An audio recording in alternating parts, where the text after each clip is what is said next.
Hello, I'm Cressida and I'm reading chapter 7 of How to Train Your Dragon. Toothless wakes up. Toothless woke up about 3 weeks later. Fishlegs and Hiccup were at Hiccup's house. Everybody else was out, so Hiccup decided to take the opportunity to check on Toothless's basket. He pulled it out from under the bed. A thin plume of bluey-grey smoke was drifting out from underneath the lid. Fishlegs whistled. "He's awake all right," said Fishlegs. "Here we go." Hiccup opened the basket. The smoke billowed out and made Hiccup and Fishlegs cough. Hiccup fanned it away.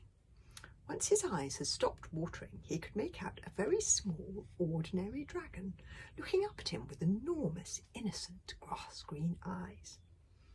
"Hello, Toothless," said Hiccup in what he hoped was a good accent in Dragonese.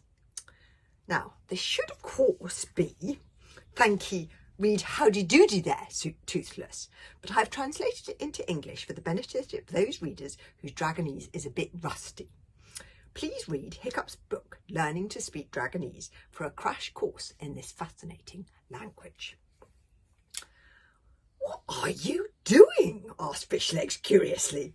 Dragonese, you see, is punctuated by shrill shrieks and popping noises like this, and sounds most extraordinary when spoken by a human.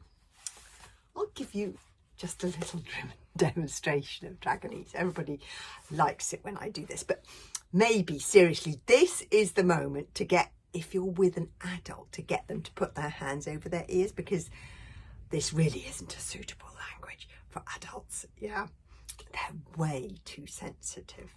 Okay, so has your adult got their hands over their ears? Okay, have a go. Learning to speak Dragonese. I really like this. Here are some common dragon phrases to get you started. Nea quappa in a dehusus pishu, which means no pooing inside the house, please. Me mama na like it yum yum on de bum, which means my mother does not like to be bitten on the bottom. Pishu kindly gobber oot me friendly, which means please would you be so kind as to spit out my friend. And do it one more time, which means let's try that again. Okay, so that's Dragonese. "What are you doing? Just talking to it," mumbled Hiccup, very embarrassed. "Just talking to it?" gasped Fishlegs in astonishment. "What do you mean you're talking to it? It's an animal, for Thor's sake. You can't talk to it." "Oh, shut up, Fishlegs," said Hiccup impatiently. "You're frightening it." Toothless huffed and puffed and blew out some smoke ringed. He inflated his neck to make himself look bigger, which is something dragons do when they are scared or angry. Eventually, he got up the courage to unfurl his wings and flap up onto Hiccup's arm. He walked his way up onto Hiccup's shoulder, and Hiccup turned his face towards him.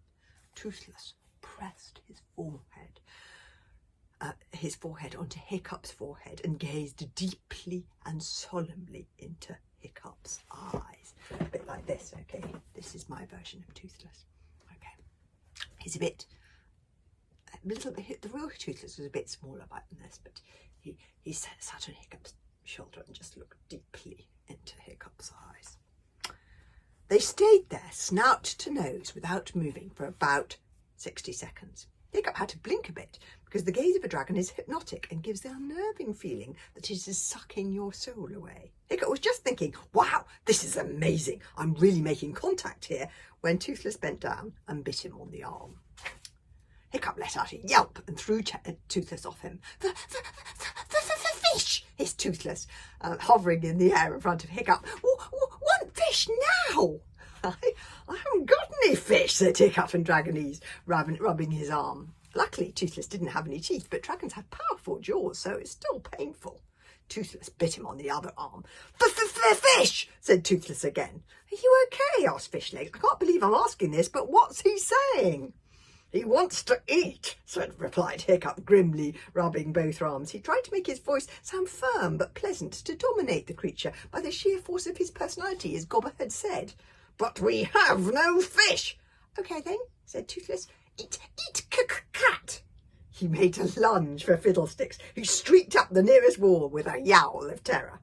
Hiccup just managed to grab Toothless by the tail as he flew off in pursuit. The dragon struggled wildly, shouting, "Want for fish now! Want for food now! Cats are yummy! Want food now!" "We don't have any fish," repeated Hiccup from between gritted teeth, feeling all his calmness deserting him. "And you can't eat the cat! I like him!" Fiddlesticks mewed indignantly from a beam high up in the roof. They put Toothless in Stoic's bedroom, where there was a mouse problem. And for a while Toothless was happy, swooping after the desperately squeaking mice, but then he got bored and started attacking the mattress. "Stop!" yelled Hiccup as feathers flew in all directions. Toothless replied by sticking up the remains of a recently deceased mouse right in the middle of Stoic's pillow. "Ugh!" said Hiccup. "Ugh!" said Stoic the Fast, who entered that room at that very moment. Toothless launched himself at Stoic the Vast's beard, which he mistook for a chicken. "Get him off!" said Stoic. "He doesn't do what I say," said Hiccup. "Yell very loudly at him!" Stoic shouted, very loudly. Hiccup yelled as loudly as he could, "Please, will you stop eating my father's beard?" As Hiccup had suspected, Toothless took absolutely no notice whatsoever. "I knew I'd be useless at yelling," thought Hiccup gloomily. "Drop to the floor, you horrible little reptile!" yelled Stoic. Toothless dropped to the floor. "You see," said Stoic, "that's how to deal with dragons." Newt's Breath and Hookfang, Stoic's hunting dragons, came padding into the room. Toothless stiffened as they paced around him, their yellow eyes glinting evilly. Each was about the size of a leopard, and they were as delighted by his arrival as a couple of giant cats might be by that of a cute little kitten. "Greetings, fellow fire breather," hissed Newt's Breath as he gave the wriggling newcomer a sniff. "We must wait," purred Hookfang menacingly, "until we are alone, and then we can give you a proper welcome." He gave a vicious swipe at Toothless with one paw. A claw, like a kitchen knife, just nicked Toothless on the rump, and the little dragon howled and jumped into Hiccup's tulip, and only his tail was poking out of the neck. "Hookfang!" bellowed Stoic. "My claw slipped," whined Hookfang. "Get out of here before I make you into handbags!" yelled Stoic. And Newt's Breath and Hookfang slunk out, muttering obscene dragon curses under their breaths. "As I was saying," said Stoic the Vast, "that's how to deal with dragons." Stoic was looking at Toothless with uncharacteristic anxiety. "Son," said Stoic, hoping there might be some sort of mistake, "is this dragon your dragon?" "Yes, father," Hiccup admitted. It's very small, isn't it?" said Stoic slowly. There is... Can you see Stoic and Toothless just there? Stoic was not an observant person, but even he could not fail to notice that this dragon was really remarkably small. "And it hasn't got any teeth."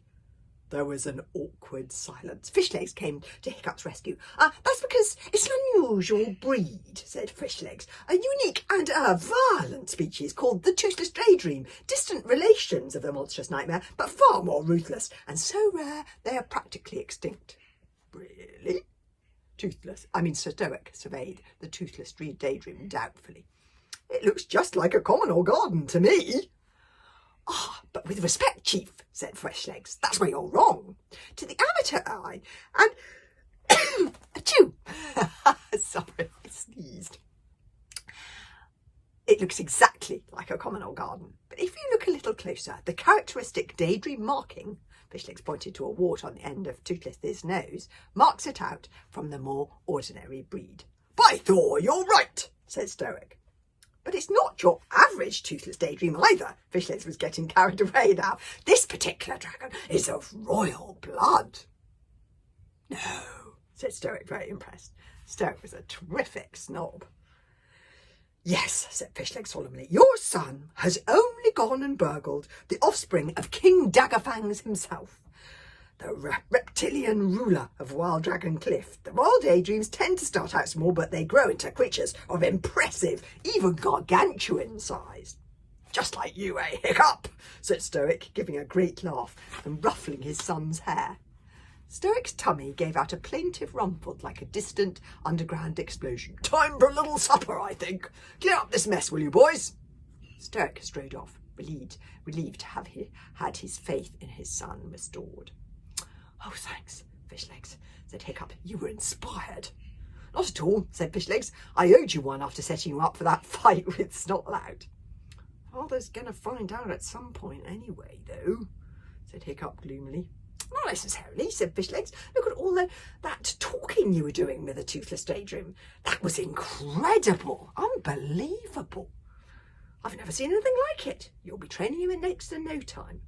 I was talking to him all right, said Hiccup, but he didn't listen to a word I said. When he was going to bed that night, Hiccup didn't want to leave Toothless in front of the fire with Newsbreath and Notfang. I can quite see why. Can I take him to bed with me? He asked Stoic. A dragon is a working animal, said Stoic the Vast. Too much hugging and kissing will make him lose his vicious streak. But Newsbreath will kill him if I leave him alone with them. Newsbreath gave an appreciative growl.